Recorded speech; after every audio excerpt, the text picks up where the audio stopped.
Hey, welcome. Before we get started, I want to invite you to imagine something with me. What if money wasn't about working hard from dawn to dusk, but rather about how you use your mind? Have you heard that phrase from Elon Musk? Money is made by the brain, not by hard work. That's the central idea of the story you're about to follow. In the upcoming chapters, you'll meet Ethan, Sophia, Mac, and Ivy. 4 ordinary people who get involved in something extraordinary. An artificial intelligence capable of predicting and even manipulating the markets. Sounds incredible, right? But it's also dangerous. Because when ambition and power come into play, the cost can be much higher than any fortune. So, settle into your chair, put on your headphones, and join me on this journey full of suspense, moral dilemmas, and twists. A story about money, power, and what really has value in life. The garage smelled of burnt coffee, soldered wires, and sleepless nights. Old pizza boxes were stacked like leaning towers against the wall, and in the corner, 3 computer screens bathed the cluttered space in an eerie blue glow. It was past midnight in Austin, Texas, but for Ethan Carter, time didn't matter anymore. His fingers flew across the keyboard, rapid, restless, almost feverish. He barely blinked as streams of code scrolled before his eyes. Ethan was 28, a college dropout with the energy of a storm bottled inside a single body. His black hoodie hung loose on him, his hair messy from days of running his hands through it, and his eyes, bright, unyielding, carried the weight of someone who wanted to bend the world to his will. Behind him, a voice broke the silence. "Do you ever stop?" Sophia Reyes leaned against the doorway, her arms crossed. She was 32, sharp-suited even in the middle of the night, with a no-nonsense attitude that clashed directly with Ethan's chaos. A former banker recently laid off after her firm downsized. She carried herself with the grace of someone who once belonged in glass towers, but was now trapped in a dusty garage. Ethan didn't turn around. "Stop? That's the problem, Sophia. People stop. They stop dreaming, stop pushing. That's why they never get anywhere." She stepped closer, eyeing the screens with a mix of doubt and curiosity. "You keep saying you're building something revolutionary. But to me, it just looks like a storm of numbers. What's the point, Ethan?" He finally paused, leaning back in his chair. He grinned, his face illuminated by the flicker of the monitors.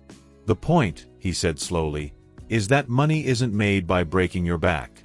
It's made here." He tapped his temple with one finger.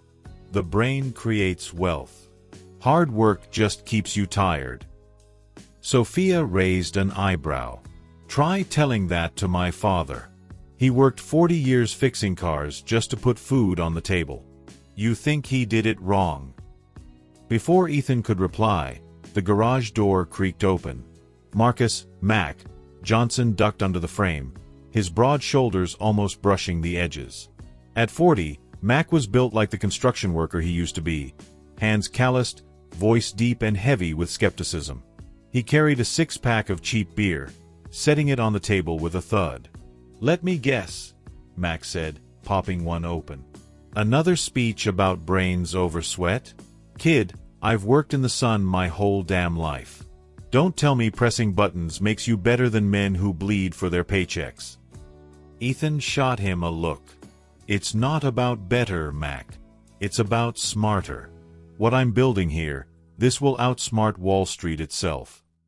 From the corner of the room, a quiet voice finally joined the conversation. Ivy Chen sat cross-legged on the floor, a notebook balanced on her knees. At 26, she was soft-spoken but sharp-eyed, the kind of person who noticed details others missed. She had grown up alongside Ethan, always following his wild ideas, though she rarely said much. "Maybe he's right," Ivy murmured. All 3 turned toward her. She tapped her pen against the notebook. "The data makes sense. If his system can really predict markets with this level of precision, it could change everything." Sophia frowned, still unconvinced. Max snorted, unimpressed. Ethan, though, smiled like a man who'd just been given permission to rewrite destiny. He spun his chair around, typing one last command. The largest screen flickered, lines of green data rearranging until they formed a clear projection. Stocks rising, falling, all mapped with frightening accuracy. Sophia leaned forward, her breath catching. Is that the future? Ethan's grin widened. It's the beginning. The group stared at the glowing screen, their doubts colliding with their desires. In that dim garage, among pizza boxes and wires, for lives shifted course without realizing it. Because once you glimpse power, it's impossible to look away. On the screen, a single word blinked in bold red letters: prototype ready. The diner sat on the edge of downtown Austin, its neon sign buzzing faintly against the night sky. Inside, the place smelled of bacon grease and old coffee, the kind of late-night refuge where tired truckers and restless dreamers crossed paths. The group had claimed a booth in the corner, the vinyl seats cracked and patched with duct tape, a sticky menu half sliding off the table. Ethan leaned forward, his hoodie hood pulled halfway over his head, eyes bright as he spoke. You saw it yourselves. The system works. With just a few clicks, we can see the market before it happens. It's like playing chess when you already know your opponent's moves. Mac took a slow sip of his beer. He had brought one in under his jacket, ignoring the waitress's glare. His calloused hands dwarfed the glass as he muttered. Yeah, and what's the cost, huh? I've broken my back every damn day since I was 16. Sweat puts food on the table. You think brains alone keep the lights on? Try telling that to men pouring concrete in the summer heat. Sophia, stirring her coffee absent-mindedly, looked up sharply. Mac has a point. Not everyone gets the luxury of building wealth with a laptop. If money was really all brains, why do so many brilliant people die broke? Ethan smirked, tapping the table with impatient fingers. Because they didn't use their brains the right way. The future belongs to those who can see patterns others can't. This isn't luck, Sophia. It's inevitability. The tension at the table was thick enough to drown in. Then Ivy, quiet as always, cleared her throat. Her notebook lay open in front of her, filled with neat calculations, lines of numbers scrawled in tiny handwriting. I ran simulations on Ethan's model, she said softly, her voice almost lost under the clatter of dishes. He's not exaggerating. It predicted last week's market swings within less than a 1% margin. That kind of accuracy, it's unheard of. Mac frowned, rubbing the back of his neck. So what, we gamble a little money and get lucky? Doesn't sound like building anything real. Ethan's grin widened. Not gamble. Invest. Smarter, faster, better than anyone else alive. This system doesn't play the game, it rewrites it. Sophia leaned back, staring at him, her skepticism wrestling with a small, dangerous flicker of hope rising in her chest. She thought of her father, grease-stained hands after a lifetime fixing cars, and wondered, what would he think if his daughter got rich without ever lifting a wrench?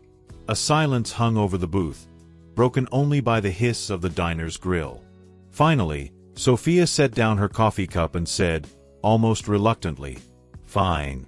We test it. Small trades only. If it works, maybe I'll start believing. Mac shook his head but didn't walk away. And Ivy simply nodded, scribbling something in her notebook. 1 week later, the diner's booth looked very different. The group sat in the same seats, but their energy had shifted. Ethan leaned back smugly as Sophia's laptop screen glowed between them, showing their test results. They had tripled their money. Mac's jaw dropped. Sophia stared at the numbers in disbelief, her pulse racing. Even Ivy's calm mask cracked with the slightest smile. For the first time, they weren't just dreamers in a garage. They were players in the world's most dangerous game. And just as the thrill began to settle in, Ethan's phone buzzed. He pulled it out, frowning. On the screen, a message flashed in bold red letters. External breach detected. The booth fell silent. Their laughter vanished. Something, or someone, out there had found them. The apartment-turned-office buzzed with a nervous hum. wires tangled across the floor like vines, screens glowed with restless streams of data, and the air was thick with the faint smell of overheated plastic. The group gathered around Ethan's main computer, the words, "External breach detected," still pulsing in red across the screen. Sophia's voice cut through the silence. "Tell me that's just a glitch." Ethan's hands flew over the keyboard, his face illuminated by shifting lines of code. His jaw tightened, eyes narrowing with each passing second. No glitch. Someone's trying to get in. Whoever they are. They know exactly where to look. Mac paced behind them, his heavy boots thudding against the wooden floor. "I knew it. This whole thing's a damn scam magnet. You build something too good, and sharks come sniffing. We should shut it down before it eats us alive." Ethan shook his head without looking up. "No. Shutting down won't save us. If they've seen this much, it means we're already on their radar. The only way to survive is to stay ahead of them." Sophia crossed her arms, her voice sharp. "Stay ahead? Ethan, we're not even sure this thing is legal. We're barely dipping our toes in, and now we have hackers? Rivals? Whoever it is, they know about us." Ivy, sitting quietly in the corner with her notebook, finally spoke. Her tone was calm, but her words carried weight. "If they're breaching now, it means they've underestimated us. That gives us one chance, to prove the system isn't just predictive, but untouchable. We don't defend. We attack." Everyone turned to look at her. Ethan's eyes lit up, a dangerous smile forming. "Exactly." Sophia's face paled. "Attack? You mean, use the AI in real markets? That's not a test, Ethan. That's theft." Ethan leaned back in his chair, folding his hands behind his head. "Not theft. Exploitation. We're not taking from anyone directly. We're simply moving faster than the rest of the world." Max slammed his fist against the table, making a coffee mug rattle. "Call it whatever you want. Feels like stealing to me." But Ethan didn't flinch. He gave one final keystroke, and suddenly the main screen filled with cascading green arrows. Stocks, currencies, commodities, all flashing in real time, predictions firing before the markets even moved. Sophia's breath caught as she watched the system not only predict trends but push them, nudging micro-movements that spiraled into massive shifts. Their small fortune doubled overnight. By morning, it had tripled. The four of them stood frozen, staring at the impossible numbers climbing higher and higher. Ethan whispered, almost reverently, "It works. We're untouchable." But the euphoria lasted only a heartbeat. A new notification blinked across the screen, this one colder, sharper, like a warning siren. "You're playing in waters you don't understand." The room went silent. None of them spoke, but each felt the same chill crawl down their spine. Someone out there was watching. And they had just declared war. The city skyline glowed against the night, and for the first time, the group wasn't huddled in a garage or diner. They sat in an upscale bar downtown, the kind with velvet seats, polished brass railings, and jazz humming softly in the background. Champagne glasses glittered in their hands, their table crowded with untouched appetizers they couldn't even pronounce. Ethan leaned back, soaking it all in, a satisfied smile pulling at his lips. "See, this is what happens when you stop thinking small. We've already made more in a week than most people make in a lifetime. And this," he gestured to the elegant room, "is just the beginning." Sophia twirled the stem of her glass but didn't drink. Her eyes wandered across the bar, past the polished mirrors, until her gaze landed on her own reflection. For a moment, she didn't recognize herself. The sharp dress, the gold earrings, the faint shadow of guilt tugging at her face. Her father's words echoed in her head. "Honest work keeps your hands clean, Sophia." Max sat hunched at the edge of the table, out of place among the suits and perfume. He pushed away the champagne flute, replacing it with a glass of cheap whiskey. His voice was low, almost growling. I broke my back 20 years pouring concrete, and I never touched this kind of cash. And now what? You press a button, and suddenly you're gods? Feels wrong. Feels fake. Ethan turned sharply, his smile fading. That's the point, Mac. Why break your back when you don't have to? The world doesn't reward sweat anymore. It rewards brains. Mac shook his head, bitterness lining every word. Brains without sweat don't build bridges. Don't raise houses. Don't fix roads. You think code keeps the world standing? Without men like me, your lights don't even turn on. The words hung heavy between them. Ivy, as always, sat quietly, but her eyes were calculating. She had a small notebook open under the table, numbers sketched in tidy rows. While the others argued about morality, she was already running side projections, quietly building her own safety net. She didn't trust Ethan's hunger, or Sophia's wavering conscience. The argument was cut short by the flicker of a television screen mounted above the bar. A news anchor's voice filled the room. Breaking tonight, global markets face unexpected turbulence as sudden algorithmic trade sends shockwaves through multiple exchanges. Experts remain baffled by the origin of the anomaly. All four of them froze. The anchor's next words stabbed like knives. Some speculate this may be the result of unregulated AI-driven systems influencing micromarkets on an unprecedented scale. Sophia's face went pale. Mac muttered under his breath, "That's us." Ethan stared at the screen, defiant, almost daring the world to come closer.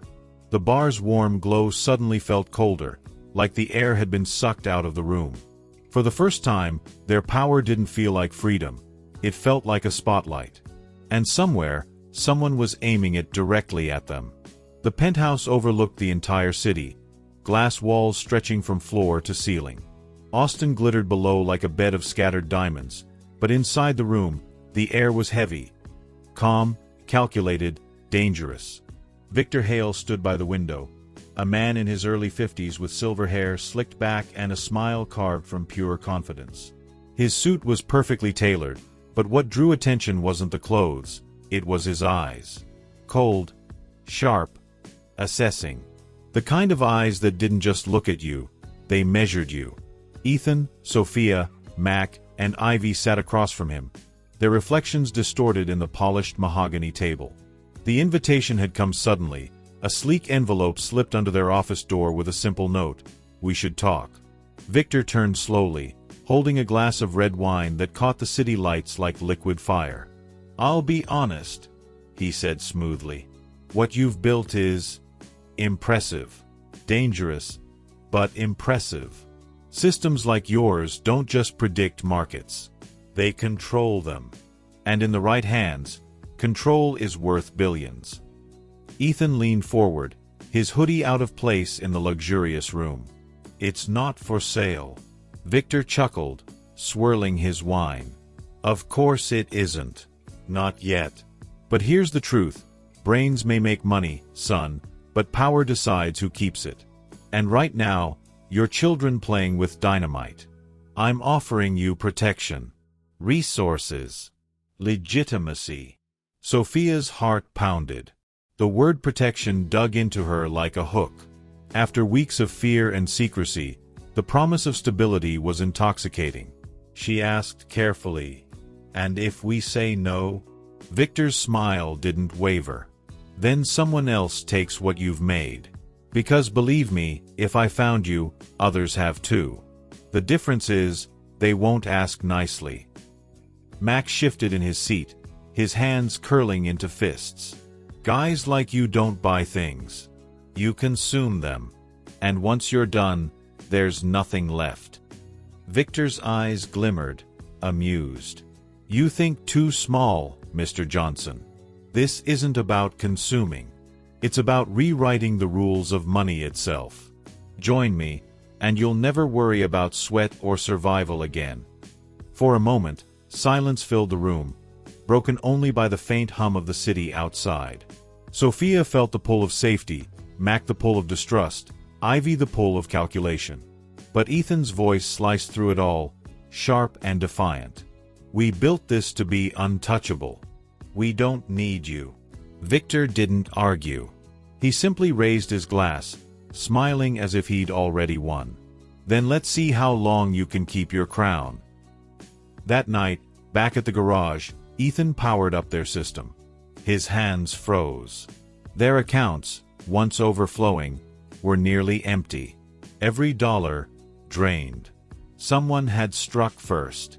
The garage was silent in a way it had never been before. The whir of fans, the blinking lights of machines, all of it felt muted, swallowed by the weight pressing down on the group. On Ethan's screen, the numbers told the truth. Their fortune was gone, siphoned off into the digital void. Sophia slammed her hands on the desk. "This doesn't just happen.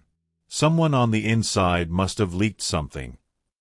Ethan's head snapped toward her, his face twisted with anger. "Are you accusing me?" She shot back without hesitation. "I'm accusing anyone reckless enough to play God with markets like toys. Maybe you wanted to prove your genius so badly you opened the door yourself." Mac raised his voice, cutting through the storm. "Enough. Pointing fingers won't bring the money back. But one of you," his eyes swept across the group, "isn't telling the whole truth." Ivy, who had been quiet until now, shifted uncomfortably in her chair. Her hands tightened around her notebook. Finally, she spoke, her voice steady but heavy. "I set up a backup system. Under my name." The words hit like a slap. Ethan's face darkened. "You what?" "I didn't trust you," Ivy admitted. "Not after the first breach. You're brilliant, Ethan, but reckless. I saved a fraction of our funds before everything disappeared. If I hadn't, we'd have nothing left." Sophia's eyes narrowed. "So you've been hiding money from us?" "From me." "It wasn't about hiding," Ivy said firmly. "It was about survival."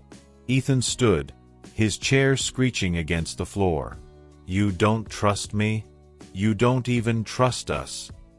Ivy met his glare without flinching. "No, Ethan.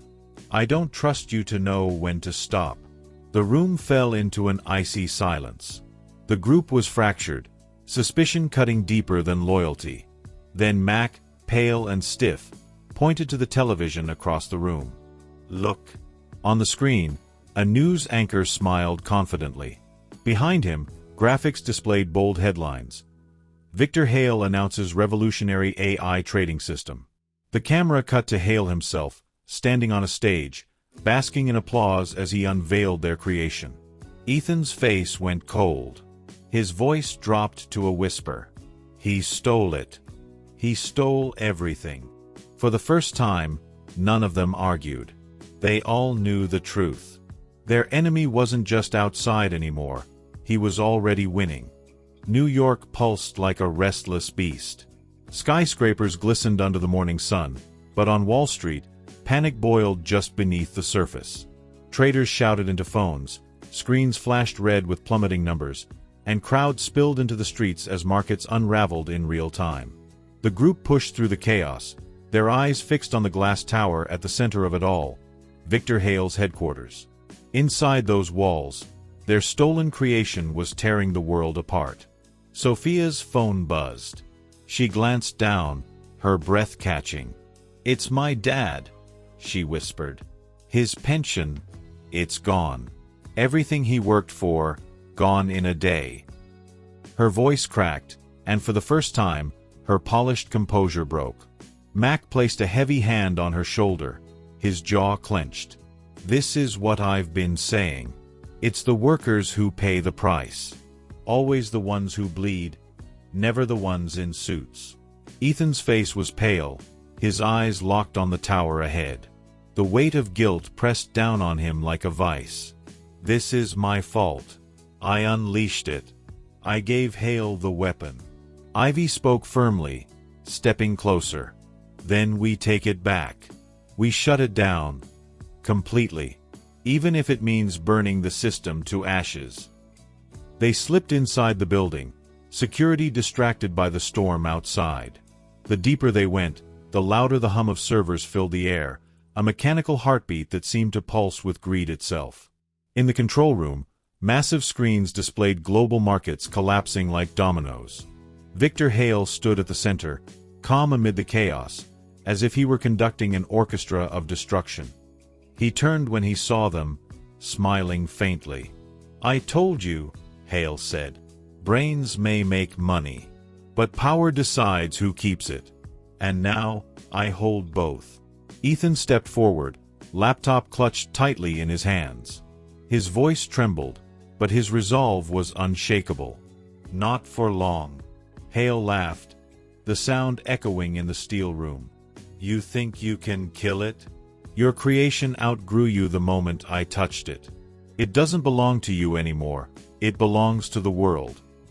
Ethan glanced back at his friends, then at the storm of numbers cascading across the screens.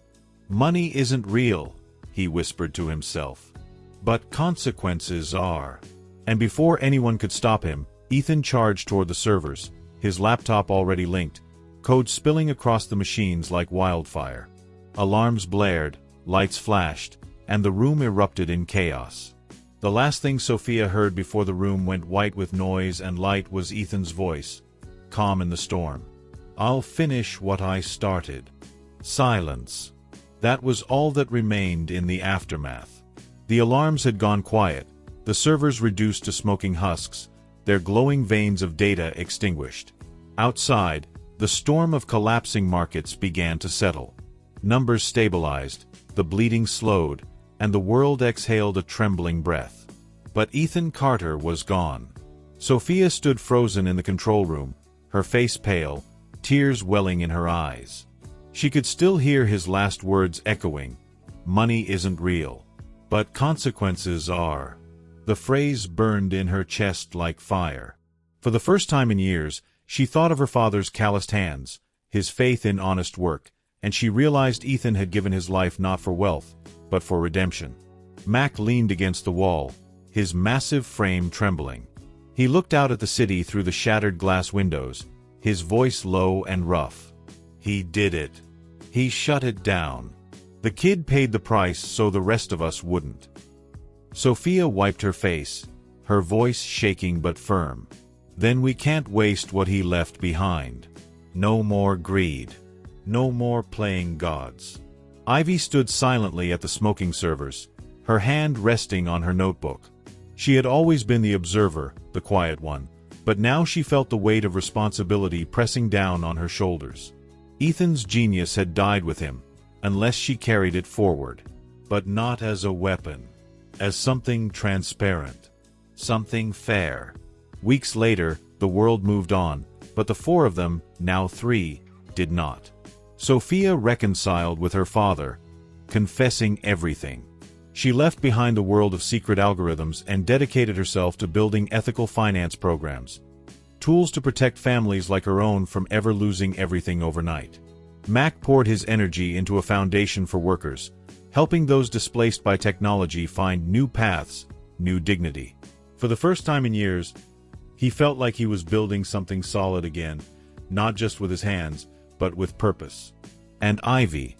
She became the quiet guardian of Ethan's legacy. Using the fragments of his code, she designed a system that was open to the public, a tool not to control the market, but to keep it honest. She named it Carter, in his memory. Victor Hale, once the untouchable king, was dragged into the light. Investigations, lawsuits, disgrace. His empire crumbled, leaving him forgotten, a warning carved into the history of greed. In the end, the group realized Elon Musk's words were true, but incomplete. Yes, money is made by the brain. But without conscience, it destroys everything it touches. Sophia said it best one evening, as the three of them stood together on a quiet rooftop, the city lights stretching endlessly before them.